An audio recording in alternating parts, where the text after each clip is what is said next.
Alors bonjour à tous et bienvenue dans ce troisième numéro du podcast Pas encore périmé, le podcast qui donne la parole à ceux qui ont encore tant de choses à faire et tant de choses à dire, puisqu'ils sont évidemment très loin de leur date de péremption. Alors on s'amuse beaucoup avec ce mot de périmé, Jean-Jacques, puisqu'on te reçoit aujourd'hui. Alors avant que cette vidéo commence, n'oubliez pas de vous abonner, c'est super important pour le référencement. Et surtout, cliquez sur la petite cloche pour recevoir les notifications des nouveaux épisodes. Donc tu es l'auteur d'un livre qui s'appelle Je suis vieux et je vous emmerde, donc aux éditions Librinova, qu'on peut trouver sur Internet, qui visiblement marche bien en ce moment, puisque c'est un sujet qui concerne pas mal de monde, qui t'a valu plusieurs invitations dans les médias récemment. Donc aujourd'hui, tu es venu nous voir, exprès de Lyon, donc on te remercie vraiment pour Merci soutenir beaucoup. l'initiative Pas encore périmée, puisqu'on a évidemment beaucoup de choses à se dire. Alors on va revenir sur ton parcours, on va revenir sur ce livre. Mais avant, je voudrais te poser une première question qu'on t'a peut-être moins posée dans les médias traditionnels. C'est quel est ton échec le plus marquant? Mon échec le plus marquant, c'est certainement de ne pas avoir vu le coup que j'allais être un jour périmé. Pour moi, c'est un véritable échec. Euh, Mon métier, mon cœur de métier, c'est l'analyse de risque. Et très honnêtement, ce risque-là, je ne l'ai pas vu venir. Je pensais que l'expérience, ma carrière, le rayonnement que j'avais pris me préservait et allait me préserver jusqu'à la retraite. Et puis je me suis trompé. En même temps, c'est une erreur qui t'a permis, quelque part, de redévelopper quelque chose. Oui, alors redévelopper quelque chose. Je ne À deviendrai force pas. de travail. Voilà, je ne vais pas devenir milliardaire et millionnaire avec un livre, hein. Je pense qu'il va falloir que je fasse autre chose pour atteindre l'âge de la retraite. Mais effectivement, ça a lancé quelque chose. Est-ce que je, ce que j'aime bien face à une situation que je vais qualifier de non conforme, c'est cette capacité à rebondir, à repartir, s'imaginer autrement. J'aime pas rester devant un mur. Voilà. Si j'ai un mur qui se dresse devant moi, je prends une masse et je le fais tomber. Oui, t'es quelqu'un de très combatif. Je pense qu'il faut l'être, hein. Mm. On peut pas, je peux pas écrire ce type de livre sans l'être. Le combat fait partie de notre vie, à chacun d'entre nous, hein. On est tous appelés à un moment ou à un autre de notre existence à mener un ou des combats. Eh bien, ça fait partie de la règle du jeu. Il faut l'accepter. Et puis, ne jamais baisser les bras. Never give up. On continue. On n'abandonne pas. On peut prendre un temps de la réflexion, on peut voilà, prendre du temps pour soi, réfléchir, mais il faut bâtir et il faut rebondir et repartir. Mais ça, c'est peut-être aussi parce que tu as eu des responsabilités très jeunes que tu penses comme ça. Tu racontes dans ton livre que tu as eu quand même, voilà, Oui. t'as eu des responsabilités, tu vas peut-être revenir un petit peu dessus, mais tu as un parcours quand même assez intéressant et assez rempli, Ah oui, c'est rempli, oui, oui. J'imagine que tu parles du Palace et de mes fonctions notamment. de directeur de boîte de nuit. Notamment. Oui, j'avais 22 ans, directeur de grandes boîtes de nuit à Paris et aussi à Courchevel, à l'Écart du Roi. Euh, oui, ça m'a donné peut-être une envie, peut-être une expérience très précoce, mais je pense que c'est mon état d'esprit. Je suis comme ça. Et ce que j'essaye de faire avec ce livre, c'est pour ceux qui pourraient hésiter ou qui pourraient se dire bah non, ça marche pas et ça marchera pas, leur donner un élan. Moi, ce que je cherche à faire, c'est donner de l'élan, c'est de faire naître une étincelle en chacun. Vous allez rencontrer des personnes qui ont des flammes en eux, voilà, la combustion se fait et c'est naturel. Et puis d'autres pour qui c'est plus difficile. Donc moi, mon rôle avec ce livre, avec mes prises de parole, c'est véritablement de faire naître quelque chose. Et ce quelque chose, c'est la petite étincelle qui permettra et qui permet toujours d'allumer une flamme.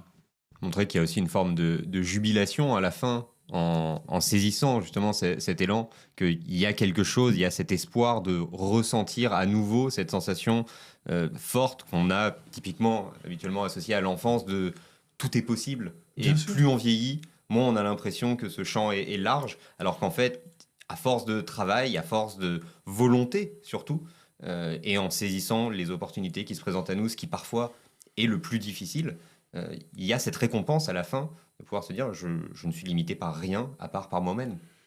C'est tout à fait juste, hein. La problématique, et notamment de nous autres Français, c'est qu'on adore les cases. On adore mettre chacun dans des cases et surtout ne pas sortir de la case. Moi, j'ai toujours pensé, agi en dehors de la case. La case m'intéresse pas, elle n'existe pas pour moi. Donc, j'évolue en dehors des cases. On aime ou on n'aime pas. Lorsqu'on évolue en dehors d'une case, bien évidemment généralement, on ne fait pas l'unanimité. Moi, j'ai jamais cherché à faire l'unanimité. Avec un titre de livre comme celui-ci, on s'en doutait un petit peu. On m'aime ou on me déteste, mais quelqu'un m'a dit il y a bien longtemps que l'important dans la vie était d'être aimé ou détesté, mais jamais entre les deux. Entre les deux, vous devenez invisible. C'est ça, faut pas laisser indifférent en réalité. Alors justement, la visibilité, c'est quelque chose qui te tient à cœur, puisque tu en parles beaucoup dans ce livre. C'est que la genèse de ce livre, pour ceux qui ne le connaissent pas, c'est qu'à un moment, tu as envoyé des CV pour essayer de retrouver du travail, et on te répondait même pas, en fait. C'est cela. C'est ça l'invisibilisation, en fait. Oui, c'est cela. J'avais une entreprise qui a été liquidée suite au Covid. Je me suis dit très benoîtement que j'allais retrouver un boulot, mais sans aucune difficulté. J'ai un très beau CV, un très beau parcours. Donc c'était pour moi même presque une formalité. Donc je me suis mis à envoyer des CV, 1, 2, 3, 10, 20, 30, 33, et pas une réponse. Pas une réponse. Et comme je le dis, c'est pas le fait de ne pas trouver un travail qui m'a véritablement perturbé et mis en colère. C'est la non-réponse. C'est cette non-réponse qui dit « mais vous n'existez pas. Vous avez pris du temps pour écrire un CV, pour adapter votre CV à l'offre, pour écrire une lettre de candidature adaptée à l'offre. Vous avez pris le temps de choisir vos polices de caractère, de faire les choses au mieux. » Et on ne vous répond même pas. Et ça, je trouve ça absolument infâme. Et je m'adressais à de grandes entreprises, même à de très grandes entreprises, qui se targuent bien souvent d'être exemplaires en matière d'RH, ainsi de suite. Et pas du tout. Pas du tout. Et il y a une grande différence entre les discours et les actes. Et ça, je l'ai véritablement remarqué depuis que je m'intéresse notamment à ce sujet de l'agisme. Les discours, il y en a plein. De beaux discours, très feutrés, très corporate. Mais moi, je veux des actes. Je veux des actes, pas pour moi, je veux des actes pour notre génération, mais aussi pour les plus jeunes. Parce que ce livre, c'est manifeste contre l'agisme au travail. Mais c'est pas que ça. C'est aussi acculturer les jeunes générations, préparer les jeunes générations et surtout emmener l'entreprise dans un autre schéma. Mais les entreprises à qui tu as envoyé des candidatures, est-ce que tu as eu des nouvelles depuis maintenant est-ce qu'ils ont fait le rapprochement entre certains CV qu'ils ont reçus et toi? Non, j'ai pas reçu de nouvelles. Ils n'ont pas fait le rapprochement. Et très honnêtement, je vais te dire ce que j'en pense. Je pense qu'ils s'en foutent. Tu penses que même avec ta notoriété aujourd'hui, si par exemple tu les prenais à partie publiquement en disant mail de relance par rapport à ma candidature à laquelle vous n'avez pas répondu, ils s'en foutent. Ils ont plein d'avocats. Ouais. Donc si je venais à les citer nommément, Ouais, très il faudrait démontrer qu'il y a eu discrimination. Voilà, discrimination. absolument. Et justement, c'est un sujet qui est très compliqué, ça, parce que là, on parle très clairement en fait de discrimination liée à l'âge, mais on n'arrive pas en réalité à le démontrer matériellement, quoi. Juste, c'est de l'ignorance, en fait. C'est l'ignorance parce que l'ATS, l'Applicant Tracking System, est paramétré pour dire non. Il est paramétré, c'est-à-dire que l'ATS, on va lui dire, ben voilà, toutes les dates de naissance supérieures à 50 ans, vous éliminez. Mais on ne met pas une date de naissance sur un CV. Pas grave. On va aller chercher les dates de diplôme. Oui, et avec les dates de diplôme, en secondaire, On devine. on devine l'âge. Donc, le CV est écarté. Et ça facilite le boulot des DRH. Plus la peine de dire, de trouver une excuse bidon, plus la peine de... Et le profil n'a même pas été présenté. Il n'a même pas été présenté. Bien sûr. Est-ce que la solution, ce serait pas de supprimer toutes les dates, y compris la date d'obtention des diplômes? Ah, bien sûr, je pense. Mais à un moment donné... Alors après, je pense au-delà de ça, qu'il faut changer les mentalités. Parce qu'on peut toujours trouver des moyens de contourner, de on ne règle pas le problème sur le fond. On ne va pas régler le problème sur le fond. À un moment donné, viendra le jour où on se retrouvera face au recruteur, face au DRH, et le recruteur ou le DRH verra bien que oui, c'est la question. Il ne s'agit pas de faire semblant. On n'a pas 22 ans. Il n'y a pas de CV anonyme sans entretien avec cagoule. Ouais. Parce que sinon... Non, mais d'autant plus que là, on parle de l'agisme au travail, mais c'est évidemment un sujet qui est beaucoup plus large et beaucoup plus sociétal en réalité, et que en interrogeant la contribution des seniors dans le monde économique, on en vient nécessairement aussi à se questionner sur la place qu'ils occupent dans la société au global et surtout la place qu'on leur laisse. En fait. Et cette invisibilisation, elle est absolument totale. Et quand on leur laisse de la place, souvent, c'est à travers des images un peu clichés, un peu ringardes, et en tout cas qui ne suscitent pas d'inspiration, d'envie, et de se dire « Ah tiens, moi aussi je pourrais ». Non, c'est juste. Il y a deux définitions au mot senior. Il y a une définition qui appelle l'expérience, qui appelle une forme de sagesse, du recul, une volonté, une expérience. Et puis il y a une autre définition qui est celle du gars ou de la femme qui va pas s'adapter, qui va être hyper rigide, qui va ne pas être digital. Qui décline. Mais bien sûr, il y a une image positive et une image négative. Et lorsque j'entends dire qu'un senior n'est pas assez digital, mais vous rigolez quoi? Vous rigolez? On a connu Internet, on a vu la naissance d'Internet. Donc les évolutions technologiques qu'on a vues, on a vu la naissance du téléphone portable à clapet et ainsi de suite. Donc, vous les avez portés et déployés. Non mais adaptabilité, mais vous rigolez? Bien sûr. Ça veut dire quoi? On ne sait pas utiliser ChatGPT parce que j'ai 59 ans. ChatGPT, c'est quoi? L'IA? Donc, je pense que lorsqu'on veut tuer son chien, on lui trouve toutes les maladies, et notamment la rage. Donc, c'est une question d'état d'esprit. Où vous avez au sein des entreprises des dirigeants, des DRH, un DRH qui impulse quelque chose et qui veut aussi contribuer à transformer la société, aussi de par ses actions, ou d'autres qui veulent simplement faire du cash et rien d'autre. Et c'est intéressant cette double utilisation du mot senior, en effet, parce qu'on a à la fois les entreprises qui vont invisibiliser les profils des seniors, mais qui en même temps vont donner des titres de consultants seniors à des jeunes de 30-35 ans, j'en ai beaucoup autour de moi, qui sont d'ailleurs ravis d'atteindre enfin ce grade, parce que le mot prend une symbolique, une reconnaissance, mais en fait, il s'agit absolument d'avoir le titre de senior sans en être un. Sans en être un, c'est très paradoxal finalement. Et ce titre-là, il est rêvé entre 30 et 45 ans. Oui, voilà. Il y a 15 ans, où avoir l'appellation senior dans son titre, c'est le Saint Graal. Et ensuite, c'est une sanction. Et après, c'est la sanction. Oui. C'est intéressant, dans ton livre aussi, il y a toute une partie, alors c'est chiffré, parce que tu expliques que le taux d'emploi des seniors, par exemple en France, est inférieur à celui d'autres pays de l'Union européenne, etc. Tu proposes aussi des solutions, par exemple sur une baisse des charges pour l'emploi au-dessus de 55 ans, ce genre de choses. Est-ce que tu as été approché par des politiques depuis que tu as sorti ça? Non, pas pour l'instant. Je pense que ça ne va pas tarder. Ouais.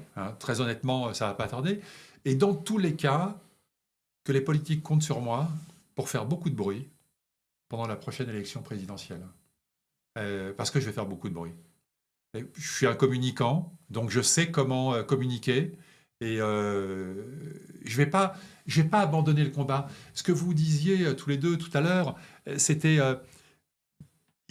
aujourd'hui, il y a un effet autour de ce livre. Mais l'effet, il ne va pas s'éteindre. Je vais la flamme... le feu. Ah, mais bien sûr. La flamme, je vais l'entretenir, je vais veiller à ce qu'elle ne s'éteigne pas.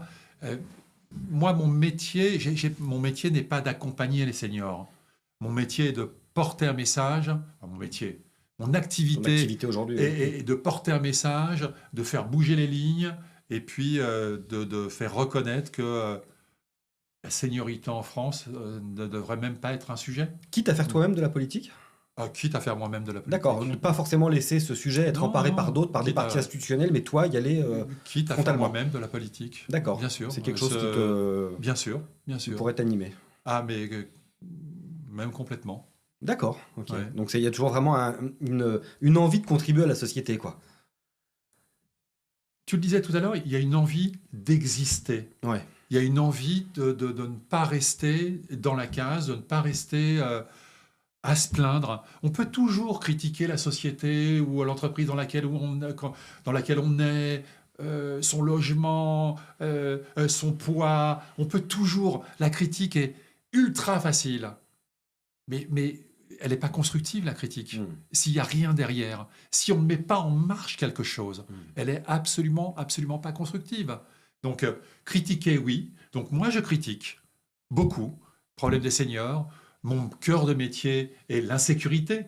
Je critique certains ministres, une politique complètement démente en matière de sécurité depuis des décennies. Et on voit jusqu'où ça mène avec le décès de cette pauvre Liana. Donc, à un moment donné, il sera temps pour moi, effectivement, de prendre la parole autrement, de porter mes sujets autrement et essayer de faire bouger les lignes autrement. D'ailleurs, c'est quelque chose qui peut rejoindre ton cœur d'activité, puisque dans une société plus ou moins vieillissante, les questions sécuritaires deviennent prégnantes. Ah, Forcément. Complètement.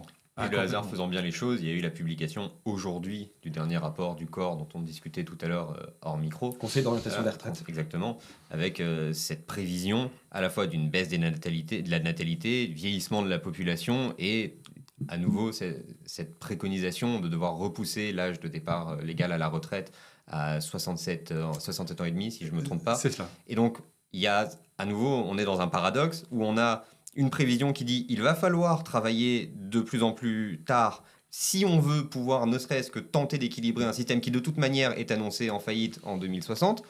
Mais à côté de ça, une société qui s'adapte uniquement à la marge en réalité pour l'instant sur ces sujets et où il n'y a aucune voie de résolution qui se dessine pour l'instant. On a des voix fortes comme la tienne qui s'expriment, des initiatives comme la nôtre, mais on ne peut pas prétendre qu'on soit déjà en voie de guérison sur ce sujet. Ah, on n'est pas du tout en voie de guérison. C'est même le contraire. Lorsque vous avez des politiques qui annoncent déjà pour la prochaine campagne présidentielle qu'ils ramèneront l'âge de départ à la retraite à 60 ans, c'est juste un non-sens. C'est juste aller à l'encontre de toutes les prévisions et sans politique aucune. On va juste à l'encontre de prévisions économiques et donc d'un chaos. En 2060, si rien n'est fait, il n'y aura plus de système de retraite. Ça n'existera plus. 2040, ce sera déjà extrêmement difficile avec des déficits qui seront colossaux. Et en 2060, le système sera mort. Et c'est demain, hein, puisque 2040, déjà, c'est dans moins de 15 ans. Donc, on a bien l'impression, sûr. quand on entend le chiffre comme ça, que c'est... Non, mais c'est demain. Juste le temps pour nous de devenir des seniors. C'est vrai, de s'en rapprocher. On est, comment dire, dans une situation qui est peut-être délicate, mais on a quand même des moyens de s'en sortir. Il y a toujours des moyens de s'en sortir. Tu as des idées, on va peut-être justement les développer un petit peu, parce qu'elles sont dans le livre. Alors on invite évidemment tous les gens qui regardent cette vidéo à le lire, parce que rien ne remplace la lecture, mais en substance, par exemple, je sais que tu parles de la baisse des charges patronales pour l'embauche de gens de plus de 55 ans. Est-ce que c'est réaliste déjà? Est-ce que c'est vraiment faisable? Je me fais l'avocat du diable, parce que je pense que oui, parce que dans un pays où le déficit public est colossal, est-ce qu'on peut se priver de sources de revenus, par exemple? Est-ce que, enfin tu vois, on t'oppose ce genre d'argument ou... Oui, alors, bon, on ne me l'oppose pas pour l'instant, mais on te prépare là. Il y a deux façons de voir les choses. Ou vous avez un senior qui va pointer chez France Travail, donc on va payer, voilà. Ou ce même senior, par une baisse drastique, et je dis bien drastique des charges, vous le faites rentrer dans une entreprise, vous permettez à un employeur de l'employer, de l'embaucher, et donc vous faites du senior un acteur économique. Un chômeur chez France Travail, ce n'est pas un acteur économique, parce que c'est la crainte parce que c'est de la peur du lendemain, parce que un senior dans une entreprise, voilà, il est consommateur. Et ce dont a besoin un pays comme la France et comme tout pays, a besoin d'avoir une économie qui fonctionne Bien et sûr. qui tourne. Mm. Donc, où vous avez 1,5 million de seniors inscrits à France Travail, et, euh, et voilà, vous entretenez le truc, et puis et vous leur payez des allocations tous les mois, en se disant, bon, à un moment donné, il y aura un terme, ainsi de suite, mais vous n'en ferez pas des acteurs économiques, vous allez paupériser cette population, vous allez faire grogner cette population, où vous dites, bah, on va en faire des acteurs économiques. Et donc on va effectivement baisser de manière drastique les charges des seniors. Et bien évidemment, moi je pense que ce serait un véritable appel d'air pour les entreprises. Donc, d'une manière générale, c'est vrai que pour libérer l'emploi, il faudrait baisser les charges. Mais d'une manière générale. D'une manière générale. Mais Alors, d'une pour manière pour générale. les seniors encore plus, puisque là, on a vraiment. Ah, mais- Tu as calculé en fait en réalité comment ça pourrait fonctionner. Mais c'est vrai que d'une manière générale, c'est un vrai souci aussi Ah ben, sur l'emploi. sur un indice 100, quand vous prenez 100 de salaire, c'est 185. Donc, Bien sûr. comment... mais regardons aussi ce qui se fait ailleurs. Regardons l'Irlande, regardons Singapour, regardons... Mais il y a d'autres pays où ça fonctionne sur cette situation de baisse des charges. Mais il y a aussi d'autres pays où ça fonctionne sur la problématique des seniors. Vous prenez la Suède a 78% de taux d'emploi des seniors. On en a 60,4%. Donc on est très loin du compte. On est 17e pays européen. Les 7 plus grands dirigeants mondiaux vont se réunir à la fin de la semaine autour du G7. On est dans le G7 et on est 17e en termes d'emploi des seniors. On est 27e sur le PISA. La France n'est jamais sur le podium. Jamais. Donc il serait peut-être temps de remettre la France sur le podium. Pour la remettre sur le podium, il va falloir effectivement avoir des démarches extrêmement volontaristes. Une grande volonté politique. Ah mais bien sûr. Et puis prendre des risques. Bien sûr qu'on va prendre des risques. Bien sûr que c'est un risque de dire on baisse les charges des seniors de manière drastique, on voit ce que... Et puis si ça ne marche pas, on s'adapte. Une stratégie Mais n'est c'est pas jamais... un dogme. Pardon ? Ce n'est pas un dogme. Ah, mais ouais. pas du tout. Une stratégie est toujours à géométrie variable. Le pire dans la stratégie, c'est de la graver dans le marbre et dire la stratégie, elle est comme ça et elle ne sera pas autrement. Là aussi, c'est ce que beaucoup de nos politiques font. On grave dans le marbre. Il ne faut pas graver dans le marbre.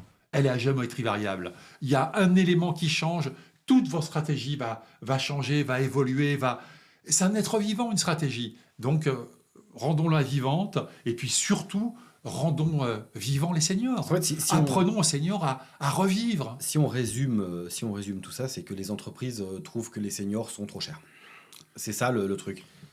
Et toi, tu veux baisser le coût en fait de l'embauche d'un senior pour une entreprise. Bien sûr que les seniors, et heureusement, qu'un senior coûte un peu plus cher qu'un junior. Et oui. Parce que l'expérience se paye. C'est un voilà, tout, l'expérience se paye. Et donc, beaucoup de chefs d'entreprise et de DRH se disent le coût à l'entrée est plus important qu'un junior, donc on va prendre un junior.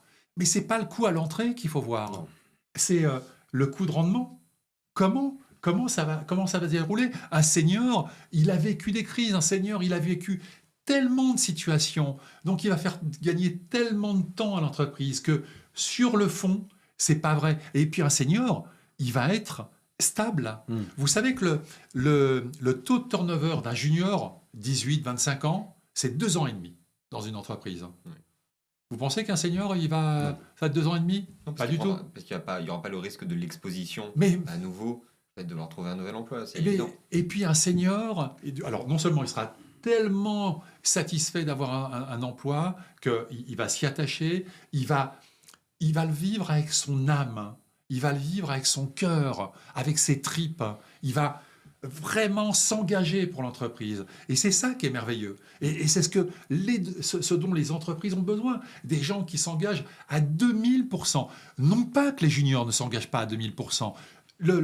C'est la cohabitation entre senior et junior qui rend une entreprise forte. Et qui permet C'est les pas... transferts de culture. Ah mais complètement. Et c'est pas... le gros risque dans un discours comme le mien serait de mettre sur un piédestal les seniors. Je ne mets pas sur un piédestal les seniors. Pas du tout. Voilà. Et surtout pas. Moi, c'est la combinaison. On parle de pyramide des âges. Hein. En haut de la pyramide, vous avez les seniors. En haut de la pyramide, vous comprenez bien que les seniors, ils sont pas très nombreux. Moi, je veux qu'on parle de silo des âges, avec des répartitions qui soient égales. On a besoin de tout le monde. Oui. On a besoin une équipe. Vous prenez bientôt la Coupe du Monde, vous prenez 11 joueurs comme Mbappé dans l'équipe de France, les clones de Mbappé dans l'équipe de France. Vous pensez que cette équipe pourrait gagner la Coupe du Monde ? Eh bien, c'est non. C'est non. Parce que c'est une équipe, c'est pas une personne. Une équipe, c'est une combinaison de personnes. C'était un peu trop jeune, et je vous le dis avec beaucoup d'affection. En 98, c'était Aimé Jacquet qui avait écarté Éric Cantona de l'équipe de France. Et il lui avait dit en substance que il avait répondu à cette question de l'équipe. Voilà. Il, lui, estimait, moi je n'ai pas d'avis sur les compétences ou non et les traits psychologiques d'Éric Cantona à l'époque, mais il pensait que pour le bien de l'équipe, il ne fallait pas prendre Éric Cantona. Pour le bien de l'équipe. Eh bien, c'est du management. Voilà. Et moi, je pense qu'aujourd'hui, pour le bien de l'équipe, il faut des seniors dans l'entreprise. Oui, c'est les bonnes personnes aux bonnes places, en fait. Absolument. C'est pas... voilà, ce livre-là, et je vous le dis, c'est pas un livre, voilà, pro-senior, on est les meilleurs, on est les... Il y a des seniors qui sont, voilà, complètement...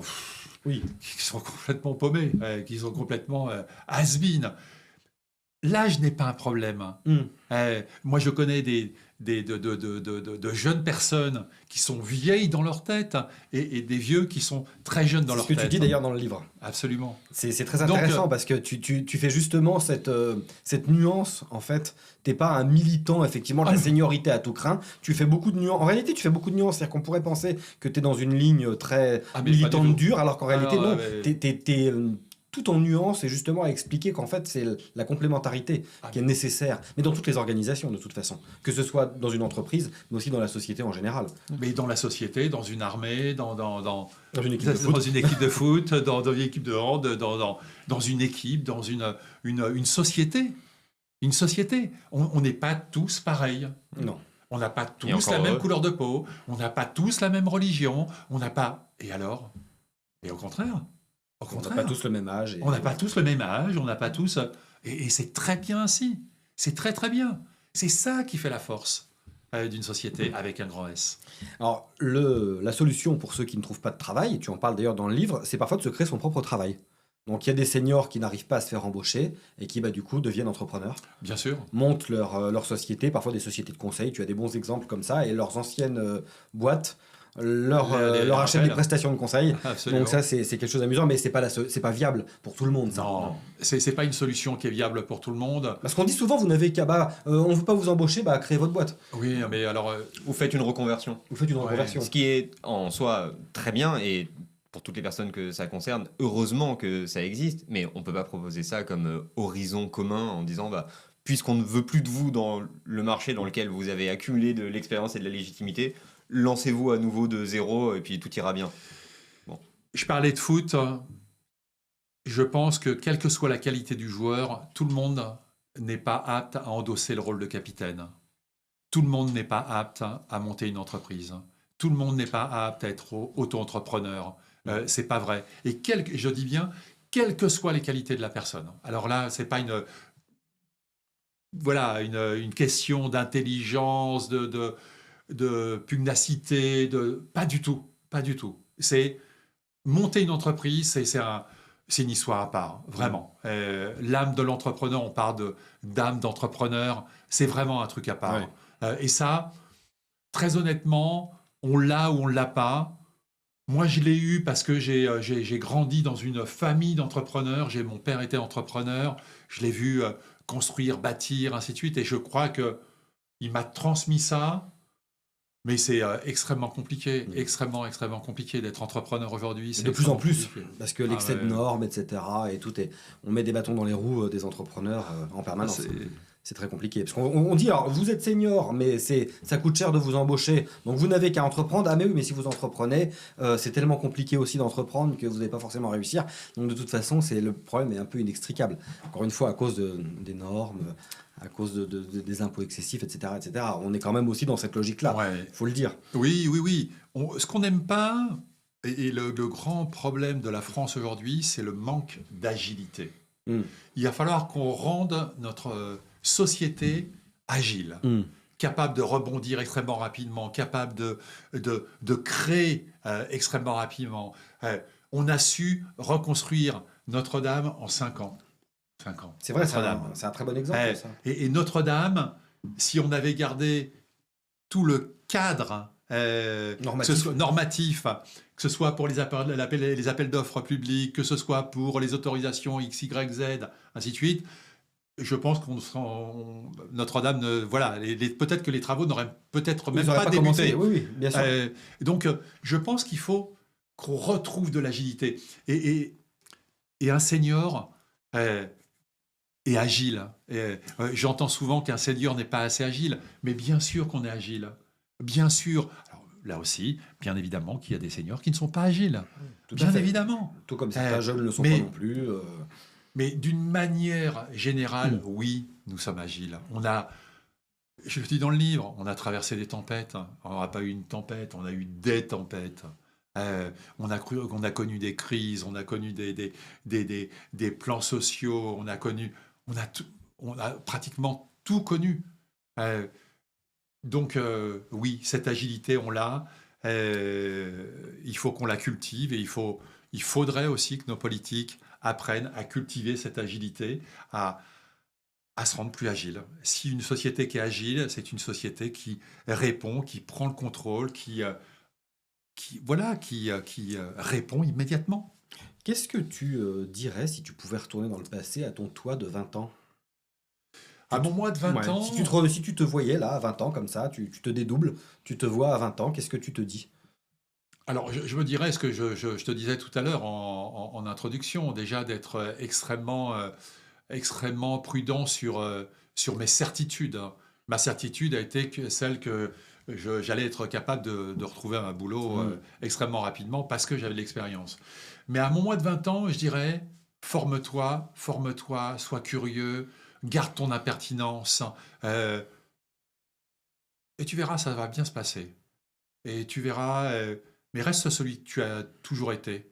Tu verras, tout le monde ne sera pas d'accord avec toi, ce sera pas toujours simple, mais reste celui que tu as été. Parce que c'est celui que tu es, celui que tes enfants connaissent, que ta femme connaît. Donc reste celui-là. Et c'est un conseil que tu donnerais à des jeunes de 20 ans aujourd'hui? À des jeunes de 20 ans, je leur dirais, Aujourd'hui, ouais. je leur dirais vraiment, formez-vous, soyez agiles, écoutez la différence. Encore plus maintenant peut-être qu'avant. Mais carrément, Mm. écoutez la différence.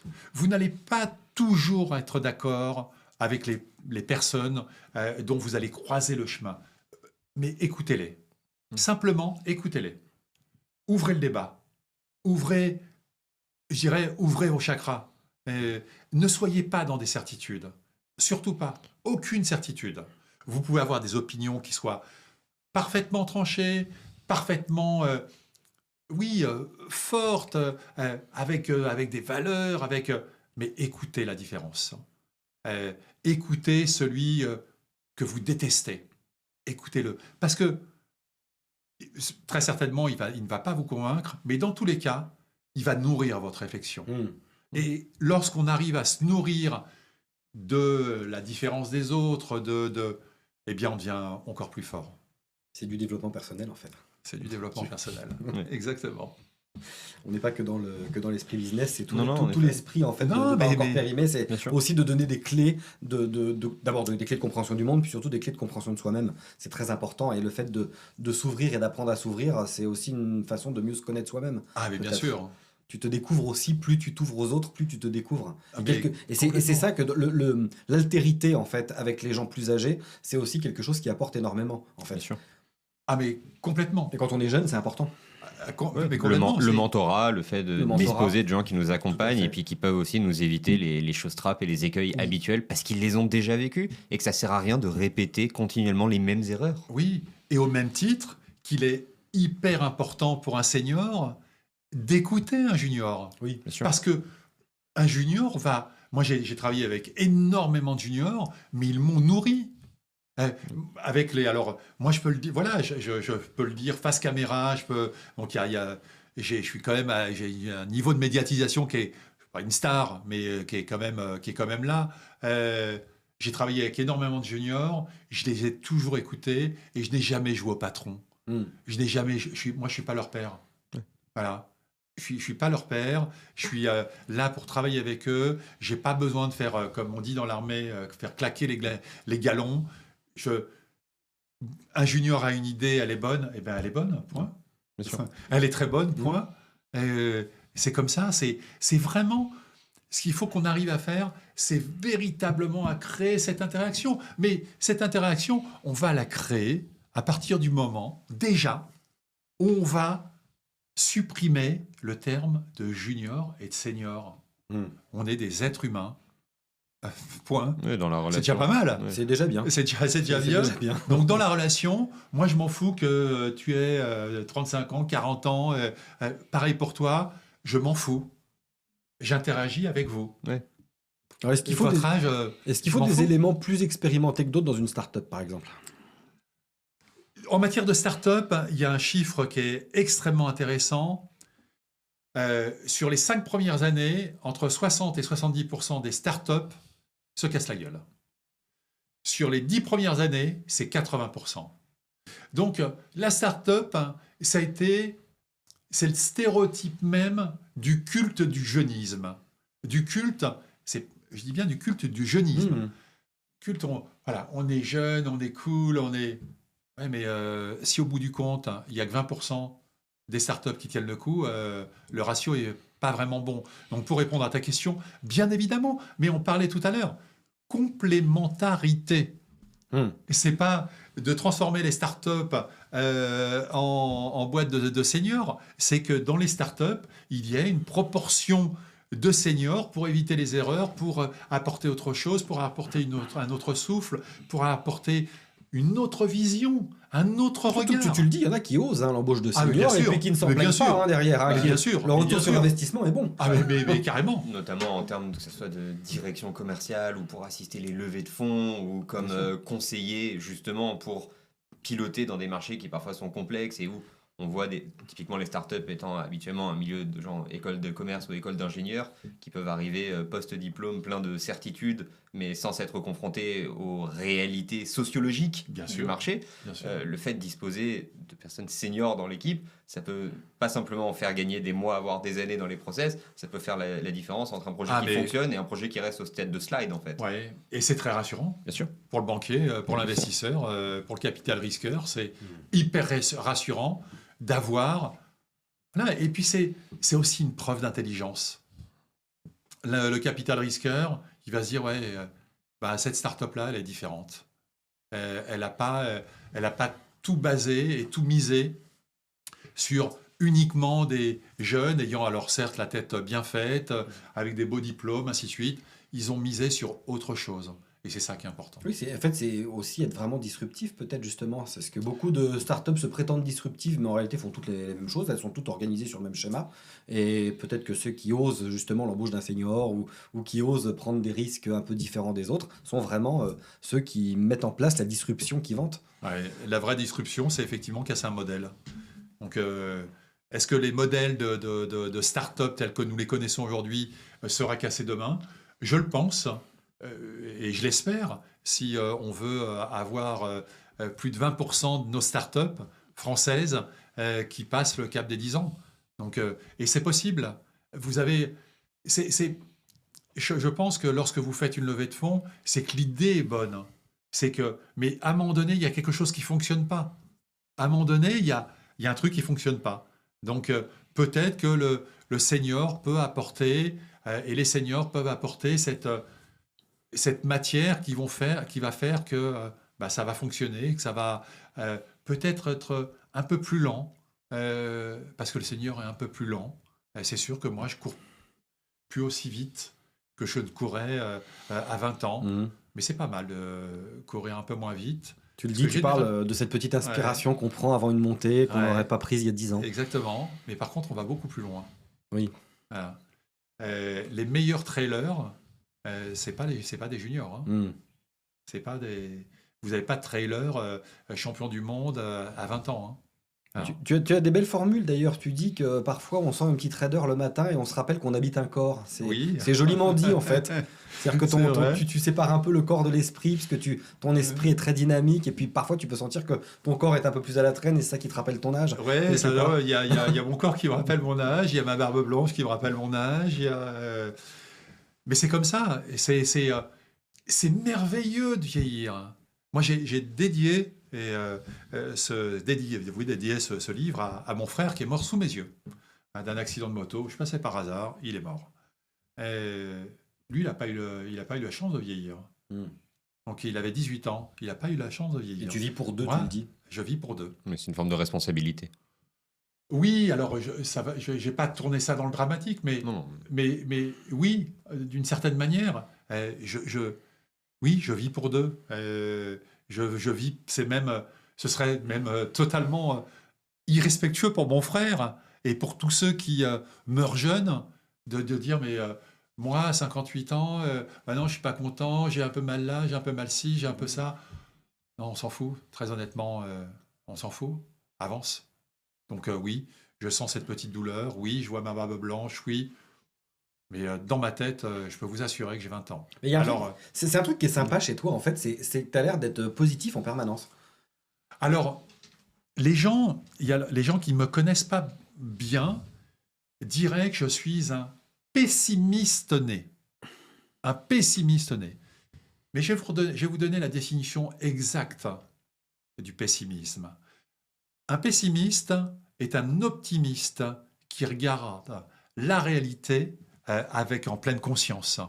Donc, je suis pessimiste lorsque je parle de problématiques notamment sécuritaires. Oui, moi je fais pas un métier hyper optimiste, notamment en ce moment. Donc, je suis effectivement pessimiste. Mais dans la vie, je suis hyper optimiste. C'est ça, en fait, après, tu es lucide sur les questions qui appellent à une certaine lucidité. C'est vrai que les questions sécuritaires, pour le coup, oui, c'est vraiment se mentir à soi-même, mentir aux autres, de dire que tout va bien. Enfin, je veux dire, il y a des chiffres, il y a des objectifs qui permettent de le dire. Mais c'est vraiment j'ai l'impression que dans ta façon d'aborder les choses, d'aborder la vie, et puis surtout de tourner ce qui peut être emmerdant, comme les douleurs, les machins, les trucs, ou même des drames personnels, tu arrives à les tourner de manière très positive, en fait. Est-ce que c'est ça qui fait ta force aussi, peut-être? Je vous parlais tout à l'heure d'étincelles ou de flammes. Moi, j'entretiens cette flamme. Je l'entretiens. J'ai écrit un texte il y a plusieurs années où je dis que je dresse mes tigres intérieurs. Parce que j'ai plein de tigres. À l'intérieur de moi, j'ai plein de tigres qui essayent de me dévorer. Voilà, lorsque vous voyez mourir votre frère à 21 ans sous vos yeux, ça laisse 2-3 traces dans le psyché et c'est pas forcément facile à vivre. Et en fin de compte, je dis que ces tigres, je cherche pas à les dresser avec la violence. Je les nourris. Et les nourrir, c'est écouter les autres, c'est s'ouvrir aux autres, c'est être positif, c'est de se dire, je vais faire un pas un grand pas. Je ne crois pas aux grands pas, je ne crois pas au sprint, je crois aux petits pas tous les jours. Et puis les petits pas deviennent des plus grands pas. Et puis la cadence peut s'élever. Mais par contre, lorsque la cadence s'élève, ça veut dire qu'on a pris de l'assurance, qu'on a développé quelque chose, Et donc là, vous avez une machine qui se met en marche. Et lorsque la machine se met en marche et que moi, mes tigres sont plus calmes ou que ma flamme jaillit, eh bien, on avance et on arrive à construire quelque chose de nouveau. Et c'est ça qui est important, c'est construire quelque chose de nouveau. Est-ce que tu as une obsession en ce moment, un truc qui t'anime au-delà de ton militantisme, bien sûr, parce que ça, on sait que c'est... Parce que tu es sur un autre sujet, par exemple. On sent que tu es un homme passionné, Ouais. peut-être même qui aime être passionné en tant que. T'as besoin que de ça, ressenti. peut-être, en fait. Mais j'aime être passionné, je pense que tu as tout à fait raison. J'arrive pas à me mettre à prendre un sujet et à pas l'accaparer complètement, à pas vivre avec le Ouais. sujet. Le sujet de l'agisme au travail, c'est un sujet parmi tant d'autres. Et je vous le disais tout à l'heure, je veux pas en faire mon métier. Non. Je vais pas devenir spécialiste de l'accompagnement des seniors. Je laisse ça à d'autres qui le font très bien, mais c'est pas mon Et métier. tout ça n'est pas une opération pour faire une formation ou du consulting. Non, Non, alors, c'est ta cause, c'est pas ton métier. Ne me contactez certainement pas parce que voilà, je dis à tout le monde, ne m'envoyez pas de message pour vous accompagner. Je pourrais échanger avec vous, je pourrais essayer de vous donner 2-3 tips, mais certainement pas pour vous accompagner. C'est pas mon métier. Je ne veux pas le faire. Mais je pense qu'à partir du moment où on s'intéresse à un sujet, il faut vraiment le prendre à bras le corps. Il faut vraiment vivre avec lui. Ne faire qu'un avec lui. Et ne faire qu'un avec lui, ça demande du temps. Les personnes qui imaginent qu'on va devenir spécialiste ou on va prendre à bras le corps un sujet comme l'agisme, ça se fait demain. Avec une tribune publiée sur LinkedIn. Voilà, et tout est... Voilà. Non, moi, je me suis renseigné, j'ai lu, j'ai essayé de comprendre, j'ai essayé d'avoir différents avis, j'ai écouté énormément de personnes qui étaient victimes de l'agisme. J'ai reçu et je peux le dire maintenant, des milliers de commentaires suite à mes différents posts. Des milliers. Et je me suis attaché à essayer de répondre à tous. Donc, j'ai eu des centaines de personnes au téléphone qui m'ont raconté leur histoire.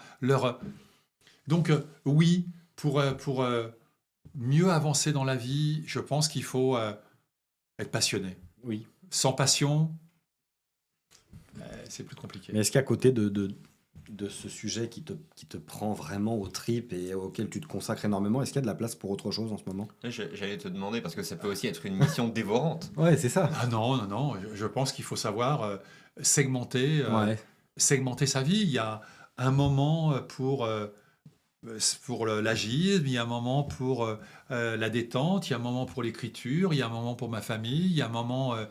Ce que fait très bien la Gen Z, la Gen Z comparativement à nous autres seniors, ou X, où on était boulot, la Gen Z, elle sait faire une différence entre l'activité professionnelle et son activité... Elle sépare beaucoup plus. Et elle a raison. Oui. Et elle a raison, je le dis dans le livre, elle a raison. Ouais. Moi, je trouve que les Y, Z, et bientôt les alphas, ont raison. Ils apportent quelque chose.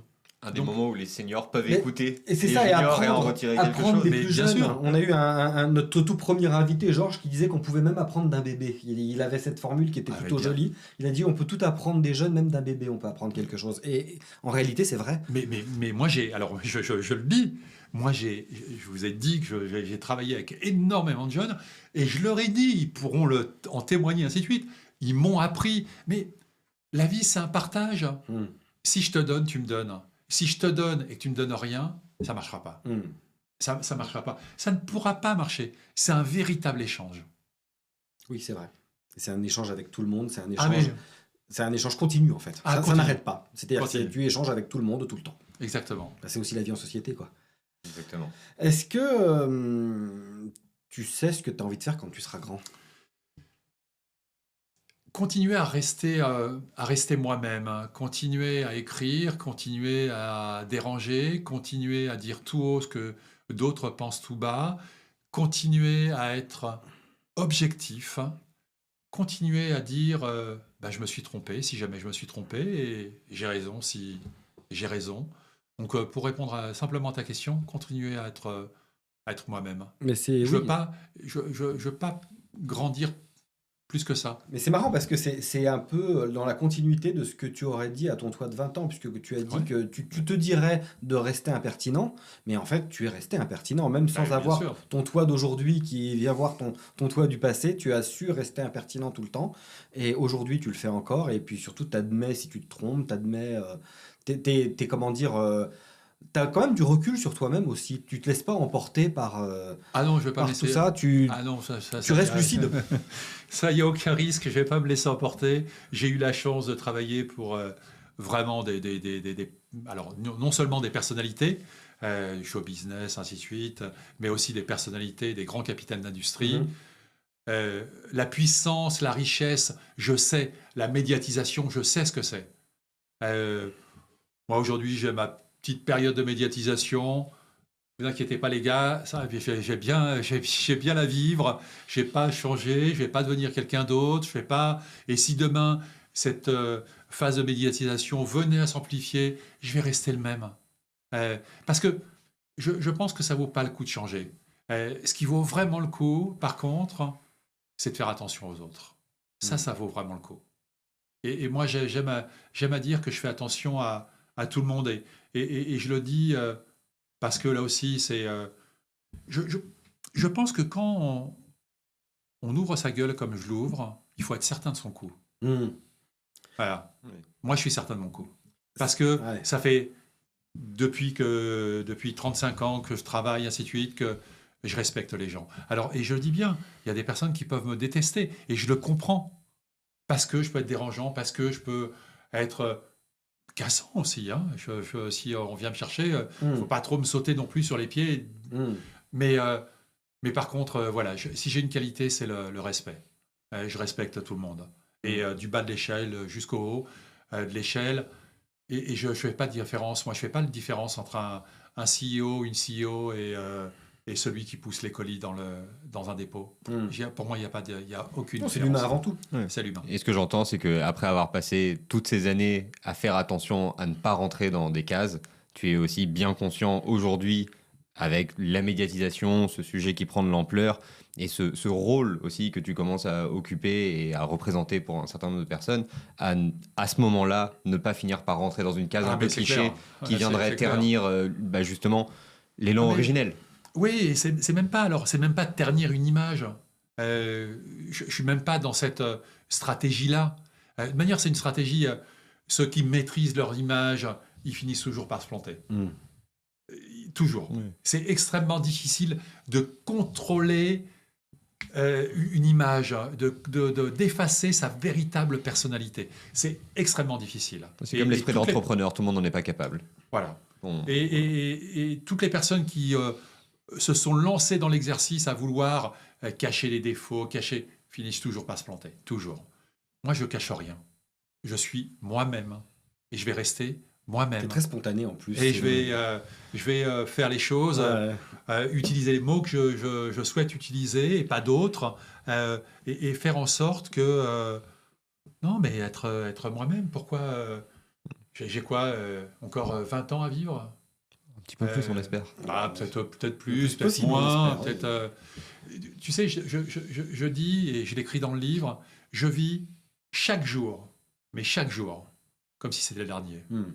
Donc, très honnêtement, le sujet de la mort, ça ne me fait pas peur. Pourquoi j'aurais peur de la mort? Mhm.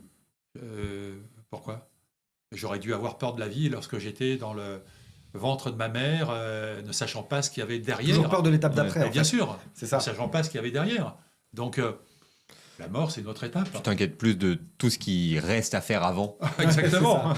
Exactement. C'est quoi et comment est-ce que je peux être acteur? Comment est-ce que je peux faire bouger les lignes? Comment est-ce que je peux aider quelqu'un? Comment est-ce que je peux contribuer? Ouais. Pas par égocentrisme. Je m'en fous.